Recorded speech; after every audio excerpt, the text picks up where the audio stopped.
You know, you think you're better than us, said by some Aboriginal people. Even said, you know, you think you're white. Well, I'm not white, but you want to be white. Aboriginal people I've gone to and I've spoken at meetings to who don't know me, some of the older people who don't know me, will challenge me on my identity, saying, well, were you adopted or fostered by white people? That's why you're like you are. Usually this one's quite easy, especially if I have family there or people who knew my family, and I wouldn't have to say anything because they would come to my defence and say, hang on a minute, this is they usually refer to me, oh, this is a reserve girl.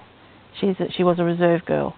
And that's all they had to say, and people would say, oh, okay. So it was understood that I had that lived experience as an Aboriginal person or a Noongar person. And it also came as a bit of shock for many Aboriginal people, thinking, well, how can you be so successful where you are, yet you lived on the reserve? And from my own family, I know one of my older sisters always says, you know, when she's introducing me to someone or talking to someone about me and my achievements, she'll always add in, you know, not bad for an Aboriginal person coming from a reserve, or not bad for a reserve kid to have a PhD today. So there's that pride as well. But you still do get it, the jealousy perhaps. I also look at it as internalised oppression. You know, people who've been oppressed, one way they deal with it is they turn on their own and start to oppress their own.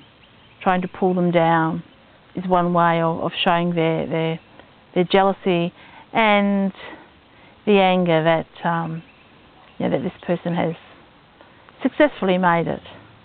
So not every Aboriginal person is proud of me. So I have those who also make life difficult, so to speak, and I have to deal with that. So that's the way I cope, and I look to being able to live in both worlds, the Western world and also the Aboriginal world. And I have been able to do that and been quite successful at doing that. There are other Aboriginal people that I know don't do that very well, and I think one of the biggest issues for them is that they become the victim. They become victims and start to feel sorry for themselves, so that they want pity from others, and then they use that as an excuse of why they can't do this or why they can't do that. That has never been something that I have done, and was never encouraged by my family, because being a victim is, it's a weakness I see, and my father always would say, no, you're better than that. You're better than that. Don't be a victim.